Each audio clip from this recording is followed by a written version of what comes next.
Hi, I'm Peggy. We're glad you're here with us this morning. All of us who are presenters really miss being in the same room with you. There's so much energy that we pick up from the audience, and we can always get an idea of what you're thinking. So, since you're virtual today, we'd like you to send us a chat question. If whenever we're talking, you think, what on earth are they trying to tell me? Or if you have an idea that you want us to expand on, but we haven't covered it in our presentation here, just go down to the chat box and type in your question, and we'll get it at the end of the workshop. This is part 2. Last week, we did the first part of how to grow your cool season garden. So you can go to our website, Nevada County Master Gardeners, and find the recording of that right there. If you were with us last week, you already know what's going on, so you're set. If you want to review or if it's new, go there at the end of this session and you'll be all caught up. Today, right before we start now, I'm going to give you a recap, a quick review of what we talked about last week.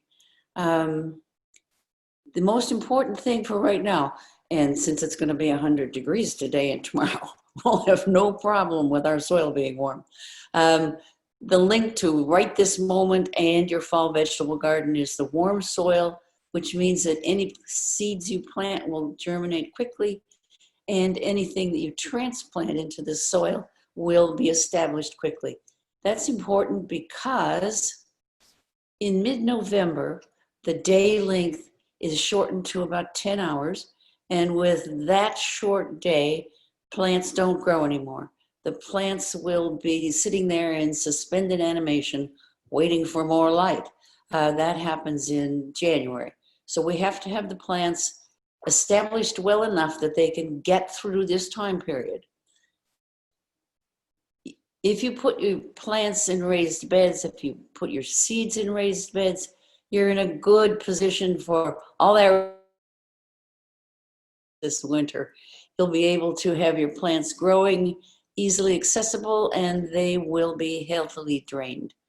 Finally, this is a habit. This isn't something you think of doing every now and then. Support your soil. All the things that you do to keep your soil healthy will give you strong vegetables and support your health. One of the ways that you can review even more ways to support your soil is on our upcoming soil workshop at the end of October on Halloween. And you can go back to the recordings available on our website. We've got the compost seminar on the website recorded, and we also have the slideshow with our speaker notes, which gives you even more information. And the best part is we have a recording of an actual tour of Mary's compost pile. You might not be able to travel in person. You might be locked down at home, but a tour of Mary's compost pile is at your fingertips right on our recordings. And finally, last week we talked about season extenders, which will permit you to keep your plants warm and happy during the coldest parts of the winter, and also give them a bit of shade right now when they're starting out.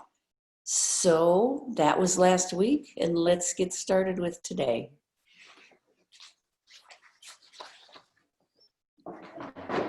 Hi, I'm Mary Sanicus, and Peggy was talking about my compost pile, so I hope you joined the tour by video. Okay, so the problem here, when to plant cool season crops. It's a lot to keep track of because each one has different requirements and they're highly individualistic. Some you have year-round, and some of these are better in the fall. Some will overwinter, and then some are only good in the spring, but then others may go in the spring and into part of the summer, and then a few actually go year-round. So there's a lot of diversity with these plants. And I designed a chart to keep track of all this. So you may not be able to see this, but you can download it on the Master Gardener website. And keep it as a reference. In general terms, this is organized so that you can first identify when you want to plant. In blue is best in fall. So these color-coded in blue would be referred to now. This darker green, either spring or fall, and this bright green, these are the crops that are best in the spring. Another way this is organized is the how these plants in categories want to be planted, and these are the horizontal categories. This is direct sow when the soil temperature is cool, so that would be in spring. Direct sow when it's warmer, so that's later in spring. And then these need to be started with bottom heat if the soil isn't hot. In summer now, late summer, the soil is already hot, but some of these you may want to get a head start because, as Peggy said, you have the deadline when the plants need to be robust and happy in order to encounter the deep, dark winter. So the irony is that most of these plants love a warm soil temperature for optimal germination. That's the seeds. And in this column here, you can see it's a lot of high temperatures. Then these cool season plants, they want cool temperatures to grow. So this works in our favor in fall because now we have warm soil temperature, and later we can count on cooler weather, and so these plants are happy. In spring though, that's when we have to provide artificially for the seeds to germinate, many of them, with bottom heat. So to take an example of an individual plant, let's look at garlic. Garlic is one that does not need to be started in advance so that you can be ready for winter, but you can just plant the cloves in November, and then it makes it through winter just fine. And it even grows. You could harvest the tops of it throughout winter, and it keeps going until maturity in July. Another wonderful thing about garlic is that the deer don't like it. So you can plant it outside of your deer fenced area. If you forget to harvest it in July, garlic is very forgiving. All those cloves will grow that year, in that winter, into like a forest full of a huge amount of garlic. So you can harvest those tops during winter, and then in spring, a delicacy is harvesting spring, what's called spring garlic. So you can actually thin these huge bunches in spring and save some for maturity. Garlic is just something we all need, and it's easy to grow. One thing is, yes, the deer don't like it. However, the gophers love it. So, and Peggy will talk later about protecting from gophers. So this slide shows what we can do right now in late summer or early fall. The soil is warm, so as the chart shows, these are the ones that you can plant just direct sow. Or if you need the head start for like kale and broccoli, you can be starting indoors, or you can just go buy starts, leave it to the professionals, and then when it's cool, you just set them out. They may need some protection from heat, and they may need some protection from the cold, depending on what the weather brings, serves us up. So the first tip is to plan ahead.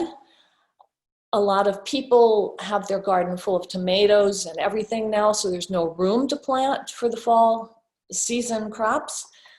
But if you plan ahead, like you can have that garden, will be vacated by July, or you can plant cool season crops that mature quickly. This would be lettuce and radishes, that kind of thing. And you can think of these as placeholders so that you can be sure to have room. The other thing is to plant the starts inside in late summer, so they're not taking up space.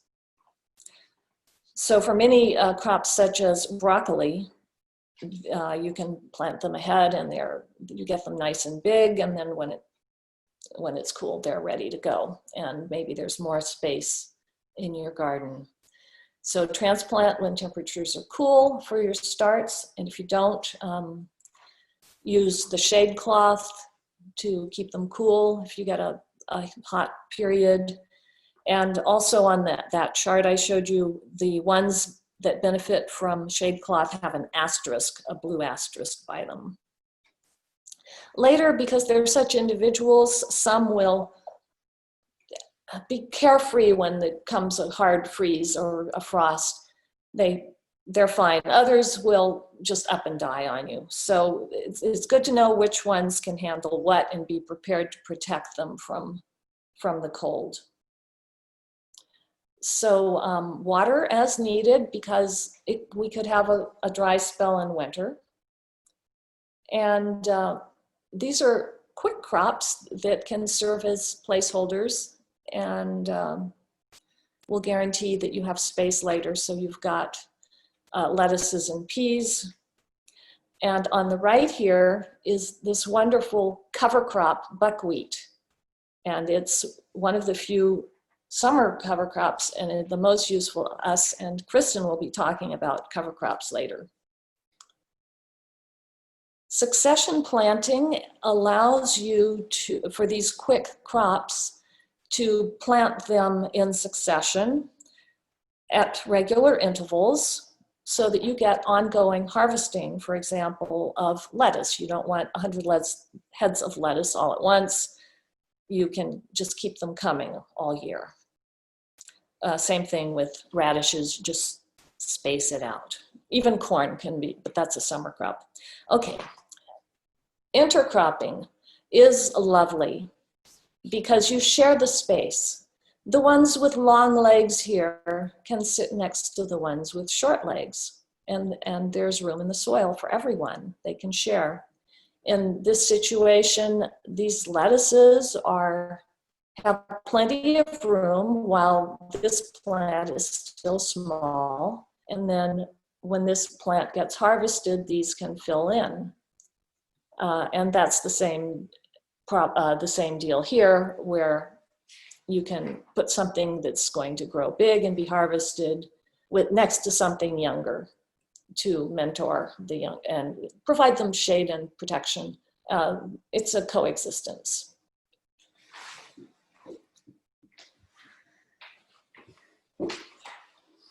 Hi, I'm Kristen Otto, and I'm going to talk a little bit right now about the difference of fall harvesting or overwintering your vegetables. So like Peggy had mentioned, a lot of these vegetables kind of overlap. Mary mentioned it too, where they can be fall, or they can overwinter, or they can go into the spring. So there's no hard and fast rules. It's very fluid. So for fall harvest, you want to pick plants that have a short maturity period, lettuce, radishes, those kind of things that have already been mentioned. There's others. And you harvest these through the fall and just into the winter. So they're not going to overwinter. You're going to plant them, harvest them, and they'll be done. With overwintering, you plant in time for them to become established by that magical November 17th number when we get less than 10 hours of daylight and plants just stop. They need to be established so they can handle overwintering through the dark and coldest days that we have. And these plants that you overwinter, you're doing late winter, early spring, or even summer harvest. The summer harvest would be the garlic that Mary mentioned. And winter cover crops are in this overwintering category. So those are plants that are very hardy, that protect your soil and are growing your soil for next summer's crops. And I'll talk a little bit more about that later. So for fall harvest, plants mature by Persephone, by that November 17th date. Here's an example of some of the things that fall into that category: lettuce, mizuna, chard, spinach, kale, tatsoi, mash, scallions, arugula, cilantro, beets, broccoli, cabbage, radish, carrots, and peas. And some of these things will also fall into the overwintering. Cabbage will overwinter, carrots will overwinter. So there's a lot of things. The kale will definitely overwinter. Chards will often overwinter. So depending on where you live. So for overwintering, you want plants to become established before Persephone. They don't have to be mature, but they want to be established to get them to overwinter. So, and they might need some protection, again, depending on where you live. You know, if you live in Penn Valley or you live at the top of Banner Mountain, you know, you're going to have different needs for winter protection, different snow loads, all of that kind of stuff. And we talk a bit about that in the season extenders in the first part of this workshop. So these you harvest in the winter or the spring and into the summer. And here's some examples. Garlics, leeks, you'll see that there's some overlap. Onions, kale, endive, collards, spinach, turnips, arugula, carrots, beets, parsnips, fava beans. And there's a lot of these things like the kale and the collards that just get so much sweeter the longer they have the cold weather. And then as soon as it warms up, they get really pungent. And again, that cover crop comes up, which I'll talk more about. Okay, early spring planting. This is Peggy.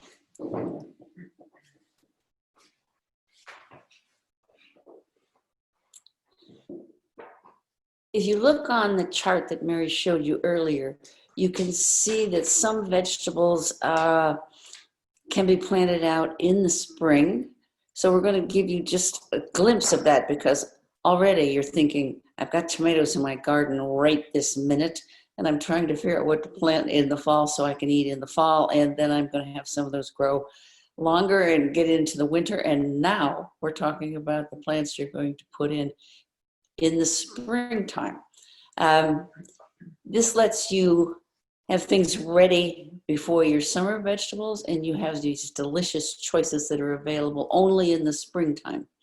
The only thing you need to do right this second is to get a bed chosen and prepare it for the spot where you're going to have these spring vegetables growing. This is probably a lasagna bed that is composting, so it'll be ready for your spring vegetables to be planted in it.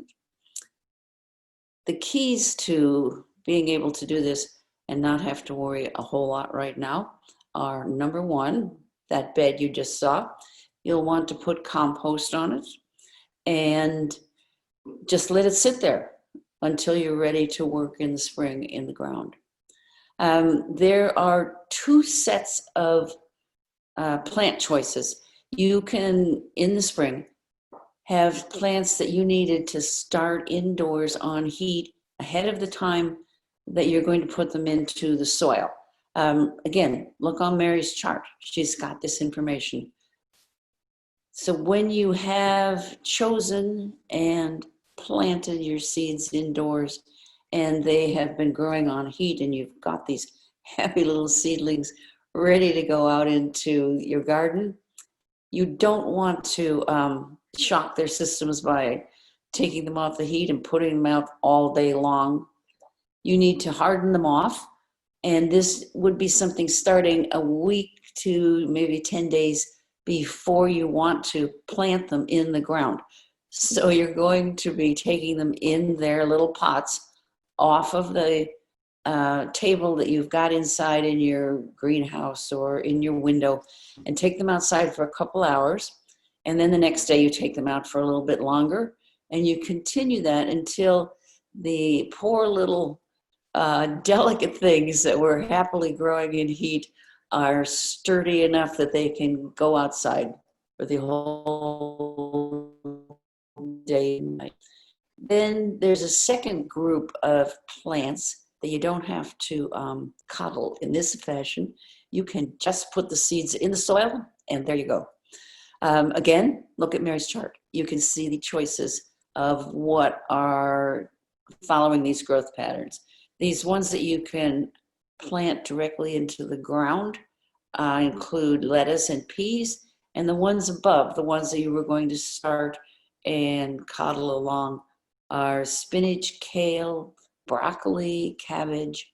So choose the things you like, figure out when you should get the plants started, and you will be set for your spring garden, except that you have to be sure, you know, we live in Nevada County. How predictable is our weather here?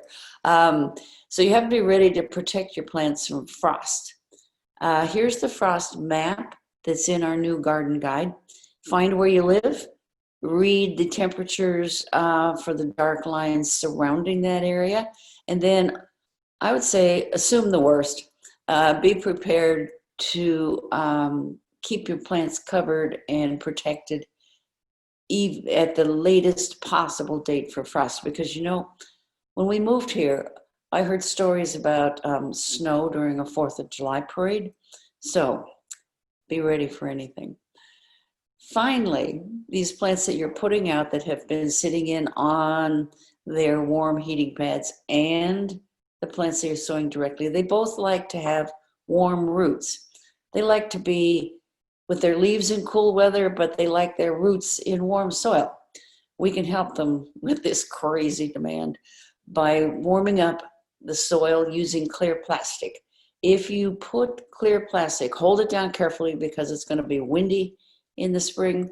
So you put it out on the bed where you're going to plant and leave it sitting there for up to 2 weeks. And I've read that several inches down into the soil, you can have the temperature raised up to 10 degrees compared to the air temperature. So what you have to do at this point is prepare that bed and begin to think about which plants you want to do. Always remember, compost is the most important thing. So after you've got your spring vegetables in the ground, put 2 inches of compost around them, and this will make your soil support your plants even more.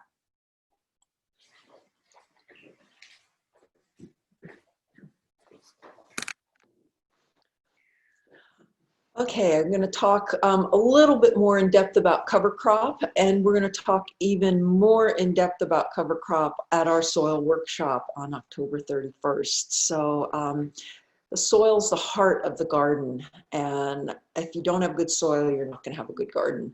So I hope that you can join us on Halloween for the cover crop workshop, or watch it afterwards because it will be recorded. So cover crop is it's a group of plants that you grow just to improve the soil. That's its main reason for being, main reason for you planting it. There's a few other things. Some of them are edible, which I'll talk about.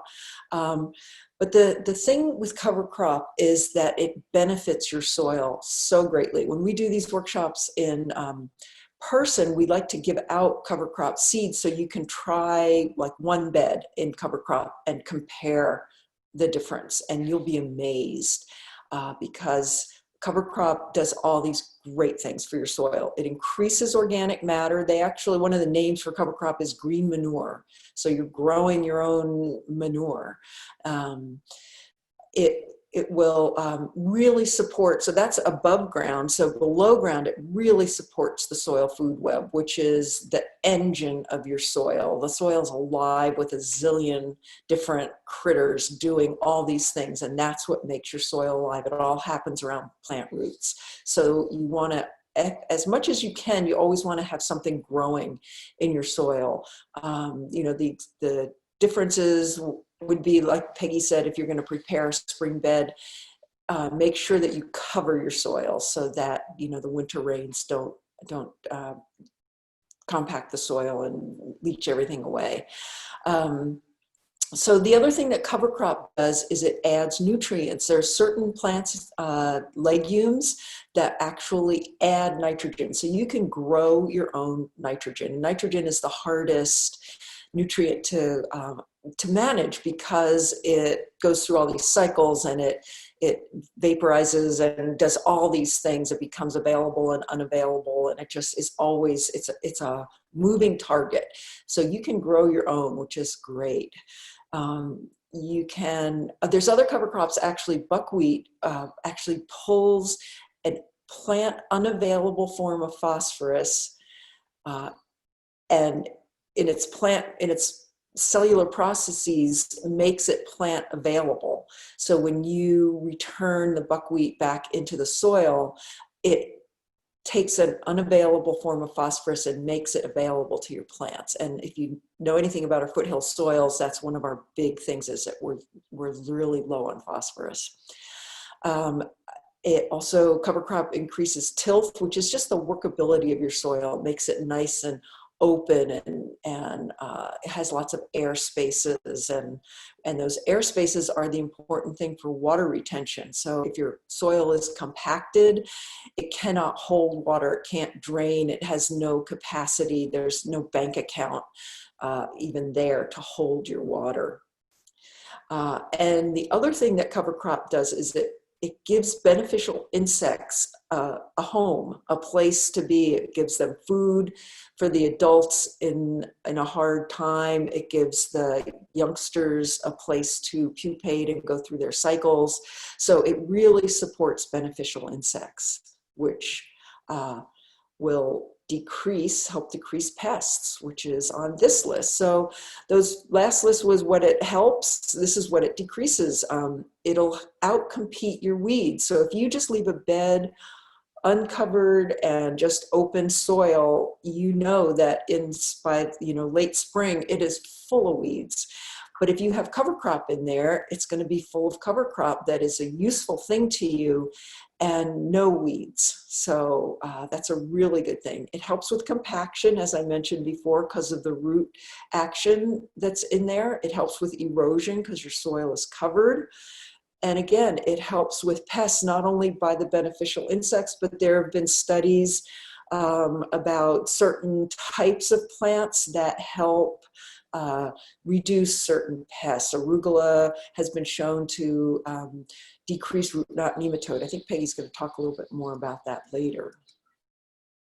So again, buckwheat, that warm season cover crop, there's most of this cover crops are cool season, but buckwheat is a great warm season cover crop. Fast from seed to seed, something like 42 days. So you can actually get a couple of rounds. It's a great way in the spring to put in buckwheat, and then you're not tempted to take all those orphan tomatoes and peppers and eggplants that your neighbors say, I have too many of these, can you take them? You say, no, I don't have room because I have cover crop in my bed and my fall vegetables are going to go there. Otherwise, we all know that those orphan vegetables fill up every nook and cranny, and then there's no room. So cool season cover crops, over winter, vetch, peas, clover, oats, rye, there's quite a few different cool season cover crops. And they will all overwinter, and they're also beautiful. So some of the specialty things that these plants do for us, one of them is opening up the soil, reducing compaction, bringing up deep nutrients back up into the surface. So as you can see, the radishes have these huge roots, and they will tunnel way down deep into the soil and bring things up. And the way that we like to recommend that you take your cover crop down is that you just cut the tops off and you leave all the roots in the soil to compost in place. And then they will be leaving these pockets of nutrients and these pore spaces where the little rootlets were. Mustard is another great crop for opening up the soil, for really deep, aggressive roots that when you take it down, that you get it really helps your soil tilth. So growing your nitrogen. So on the legumes, so that's the peas and the vetches, they have these nitrogen fixing nodules on their roots. And these nodules they're the home of these bacterium that transform atmospheric nitrogen, which is not plant available, into a plant available form of nitrogen. So this is such an important service that they do for us, for the soil. It's not, they're not doing it for us, but we can utilize them. But if you notice, some of our native plants, like the redbuds, are a legume. So they're making their own nitrogen. So it's really a cool thing that these legumes have. It's a great trick. The other thing that cover crop does is, makes biomass. So this is on a farm scale. I think this is like a sorghum. But this can look more what it can be like in your own home garden. This is rye. And this just makes, again, that green manure. You can cut it down, you can turn it into the soil, you can harvest it and put it in your compost pile, make compost, and then return it to your beds. So there's actually some cover crops that are edible. So you can put things in that you can nibble on. So pea tips are really delicious in salads, in your winter salads. Of course, the daikon radish are super yummy in stir fries or however you want to use them. And then mustard greens, those mustards that are making those big, deep roots, the young greens are really delicious, either raw in salads or fried up, cooked up. So when do you plant your cover crops? Okay, the summer cover crops, which is basically the buckwheat, there's a couple others, are after the last frost and the soil is starting to warm. So these plants are not frost tolerant at all. They don't like it when it's cold. They're just going to sit there and wait for the warm soil and the warm air. The winter cover crops, you want to plant, really, you want to start planting them now through September, through October, into early November. It gets really dicey because the soil is really cooled off. Of course, it depends on what our crazy fall is like. But you want to get them in so that they can get established, again, just like any other plant, so they can get established by Persephone, because they're just going to sit and not really grow during the Persephone period, November through, in the middle of January, I think. So if your garden is still producing big time, how do you get cover crop in? Well, you can interplant it, like Mary had mentioned about the interplanting. You can put it in between your existing plants. Now, these slides are of corn, but this works great with your tomatoes, with your peppers, all of that. But the most important piece to remember if you do this is you don't want to pull yours out by the roots. You don't want to pull your tomatoes or your corn or your pepper by the roots. You want to cut them off right at soil level, and that will leave your cover crop roots undisturbed, and your cover crop will then happily fill in that area. The other good thing about this is it gives them some shade while it's so hot. The existing plants will give it some shade. The only exception to this rule of cutting it off and leaving the roots in is if you have a disease in your plants. If your plant is diseased, if your tomato especially, or anything in that family is diseased, you want to pull the plant out by the root and dispose of it. You don't want to compost it, bag it up and put it in the garbage.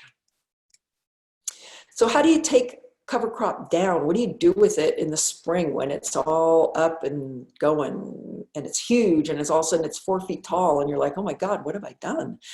So what you want to do is you want to take it down just when it starts to flower. Timing is critical here. You want to take it down while the stalks are succulent and soft and they'll break down readily. If you let them continue through flowering and start to form seeds, you let the flowers pollinate, the stalks are going to harden up. It's just going to be harder to manage. It's going to be harder to cut down. It's going to be harder to cut up. It's just going to be more of an issue to deal with. So take it down just when it starts to flower. You can weed whip it down. You can use head shears. You can use electric head shears. You can use a scythe. You can take it down in all different ways. And again, you can either put it in your soil, you can put it in your compost pile. You can, what I like to do is I like to cut it down and cut it up and leave it right on my bed. I use a weed whip or an electric head shears for this. I cut it from the top and layer it down so that it's cut up into small pieces. Because if you've listened to our compost workshops, you know that the smaller pieces of material, the faster they break down, the more surface there is for them for the bacteria and fungus to do their job. So cut it up, just leave it lay on your bed, cover it with straw. So this is what it'll end up looking like. So you're basically doing a lasagna garden with it. And then let it sit for, you want to let it sit. If you do this, cut it down, lay some compost, some finished compost on top of it, a couple inches, and then cover it with straw and let it sit for 4 to 5 weeks. It seems like a long time, so think about your timing, but you will have beautiful soil to plant in. Then all you have to do is pull the straw away, either completely rake it away or just open it up and plant your starts in or your seeds. So here we'll talk about pests. Here's Peggy.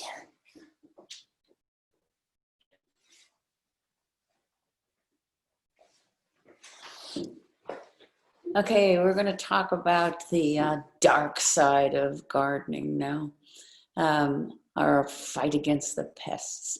This is the first time I'm going to put in a plug for the Integrated Pest Management website. This is going to tell you what to do once you identify who it is that's giving you problems in your garden. You can easily get to this site. When you're at our website, go to the upper left corner and there's a menu that gives you the option of pest control. Click on that, it'll take you to the Integrated Pest Management website. So, do you remember when you, possibly if you're a new resident up here, when you first saw some of the animals, if you moved from a suburban area or a city and you looked out the window and you said, honey, come look, there are deer out there. Or maybe you said, oh, look, there's baby bunnies running across the lawn. Well, having been here a while, I'm sure your attitude has gone to get out of my garden.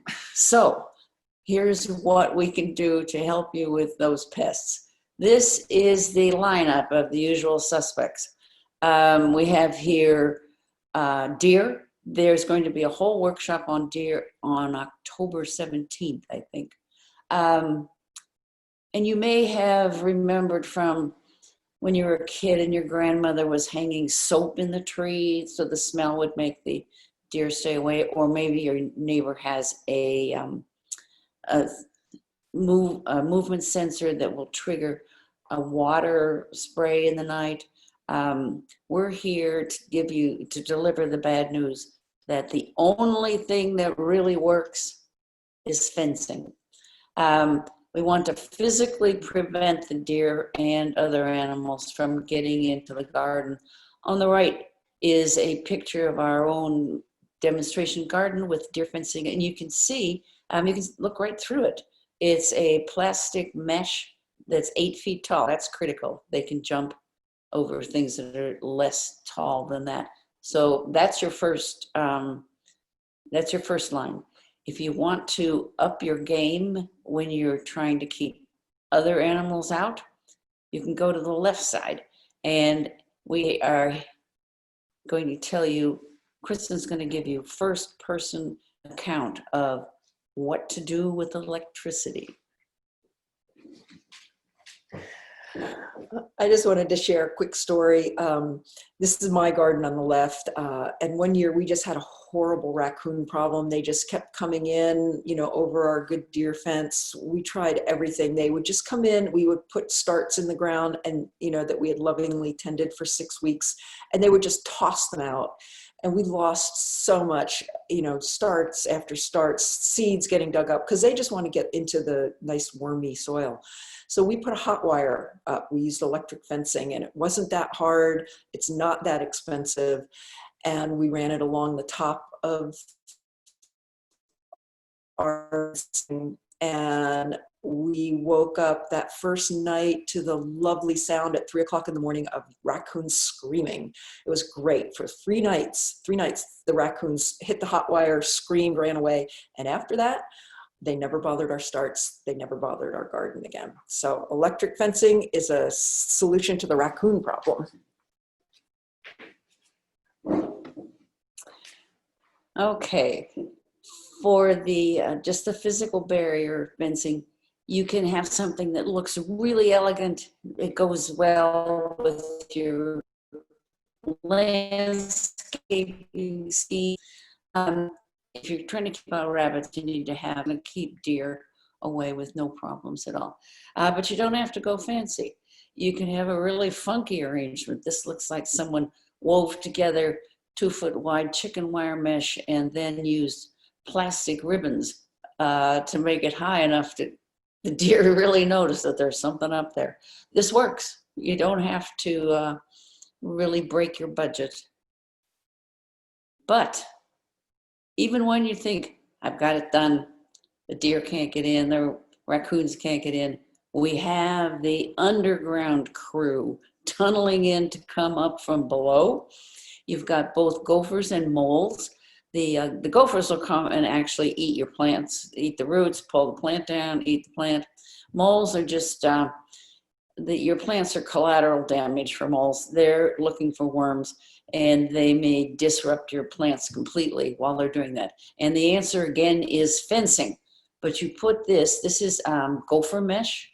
You can see the woman in the right-hand side is, well, maybe it's a man. This person is putting down mesh. They're putting it inside here. We recommend that you put a large sheet of the mesh out and put your bed structure on top of it, and then fold the netting up around the outsides of your bed and keep it in place with staples, because these gophers, they're going to try to get in between the mesh and the bed. So you want to make it as hard for them as possible.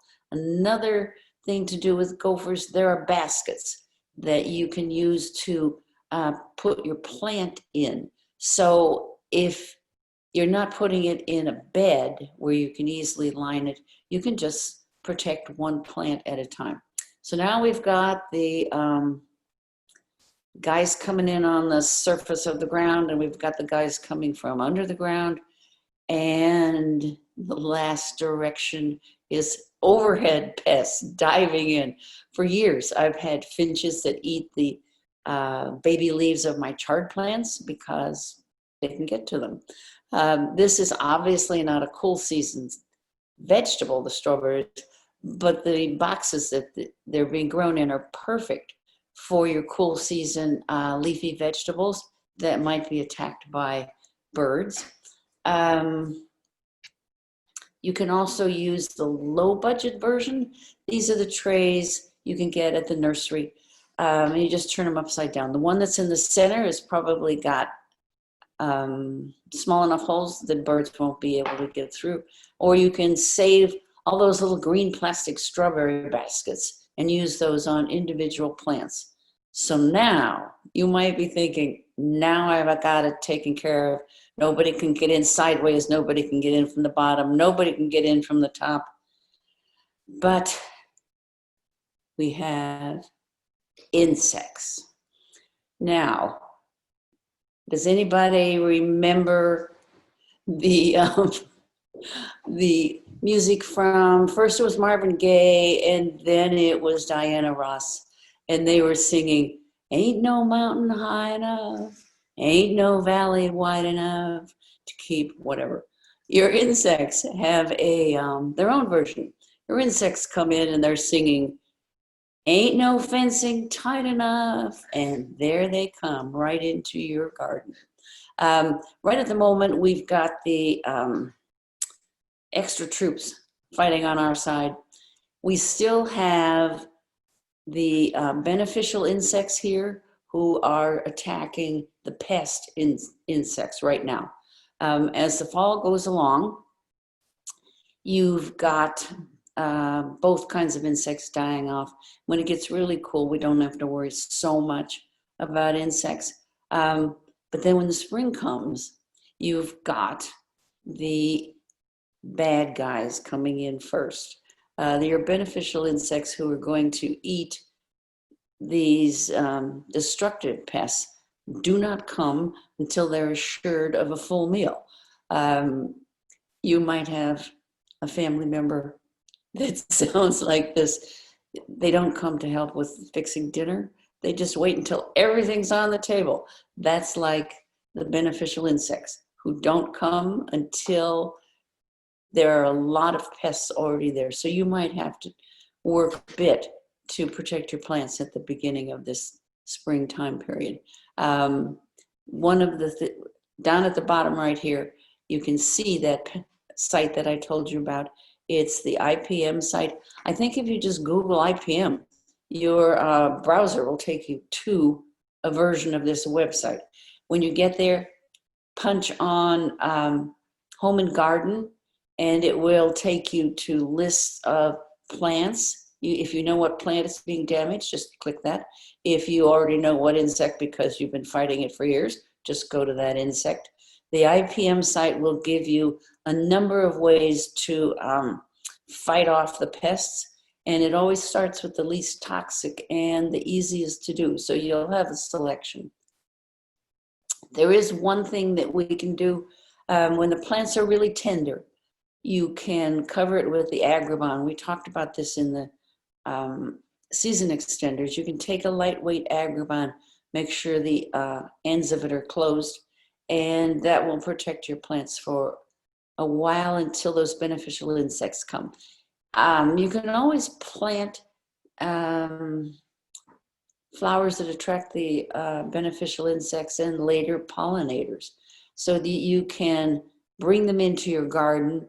You can look for native plants that are going to be blooming at the same time that you want to protect your garden from these insects. So this is kind of a niche means of fighting insects. Rotation is not. Rotation is a standard gardening practice in which you move your plants so that the insects that are living, the pests living in the soil, waiting for you to put in your plants again this year so they can eat the roots again this year. If you rotate your beds so that different vegetable families are growing in different places, you will thwart their laziness lurking there in the soil waiting for you to feed them. In addition to the rotation, we can specifically focus on arugula and marigolds, because both of these, their roots will be attacked by root knot nematode, which is what has destroyed this poor tomato plant that you see right there towards the center. Both of these plants will work if you put them in exclusively and keep the area free from weeds and other plants, because if there are other roots down there, the nematodes are going to eat those and dodge the toxic effects of the arugula and the marigold. So the marigolds, you're supposed to plant at least within 7 inches of each other and make an area that's only marigolds. The arugula you'll want to plant because you're going to want to eat it. So you can use that. The arugula roots will prevent later generations of nematode eggs from developing, and the marigolds will stop the marigold nematodes from reproducing as well. Now we have some recommended reading. On our website, we have a list of handouts and a reference list that gives you links to even more information than we've given you today. These 2 books are great. This guy, Elliot Coleman, gardens year-round in Maine, so he knows a lot of tricks. And your advice for starting your seeds is right in this other book. This is a recent book that's got great advice. Finally, we always say that the best thing for your garden is the shadow of the gardener, because it means you're out there paying attention to what's going on.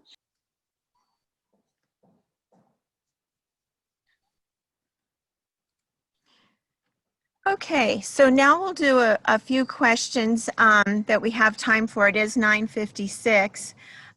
First, I just want to make sure one of our listeners wanted to make sure there's a link to Mary's chart on the website, and I did hear Peggy just say that, so just let's make sure we do get that.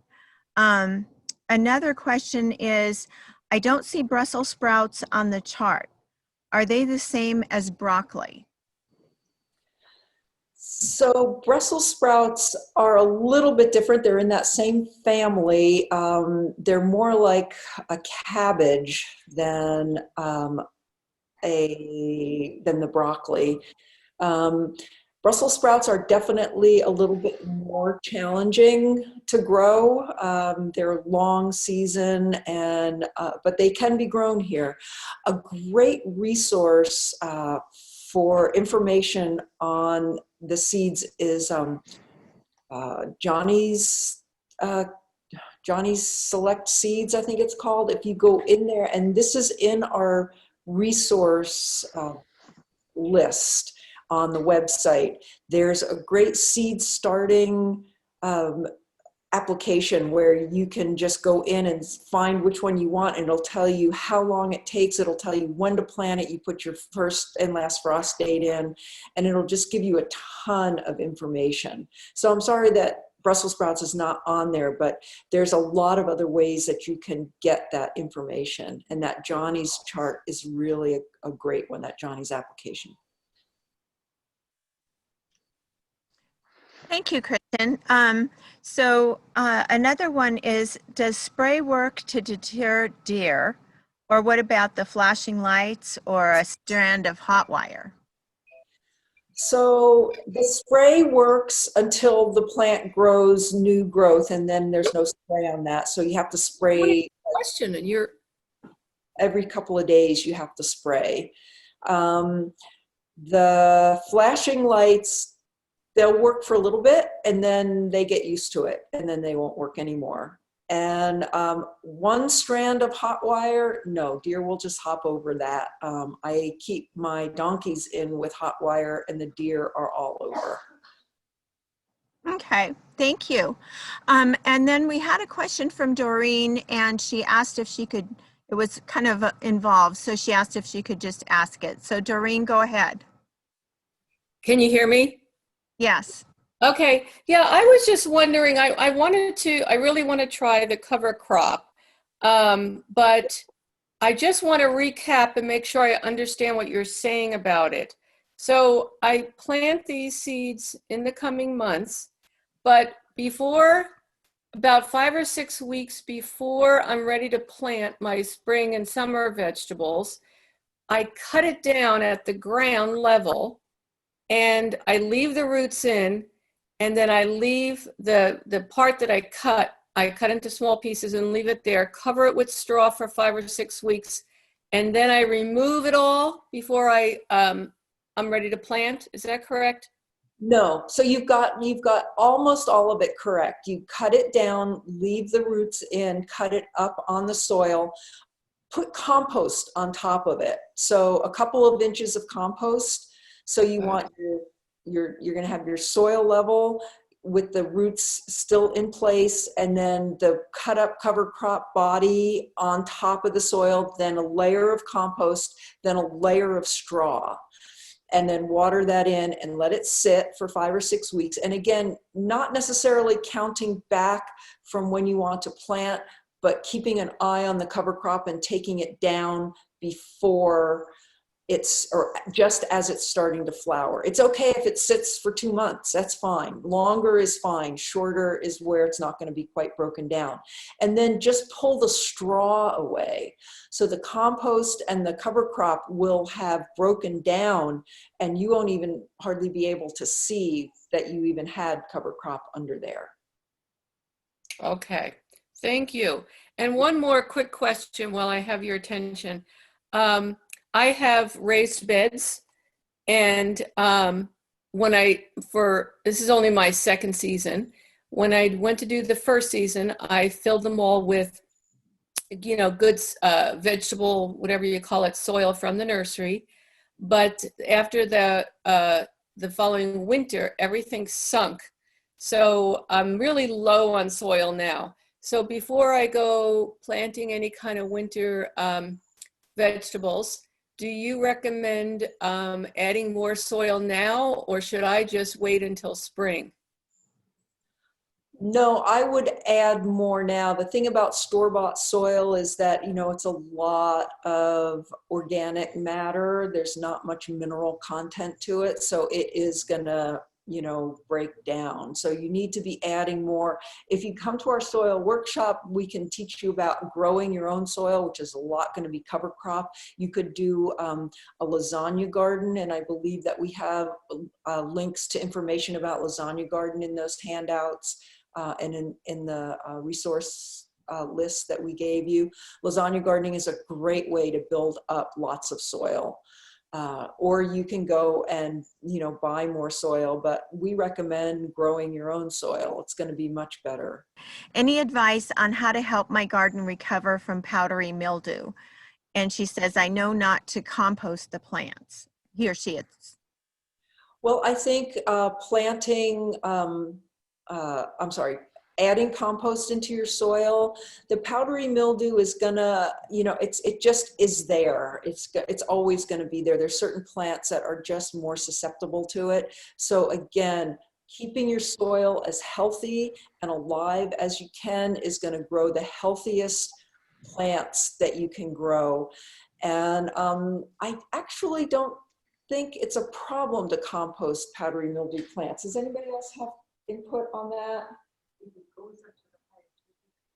If your compost is getting hot, I think you can compost the powdery mildew plants. If you're doing a cold compost, then I think you're right. You probably don't want to. But again, it's all about the health of your soil.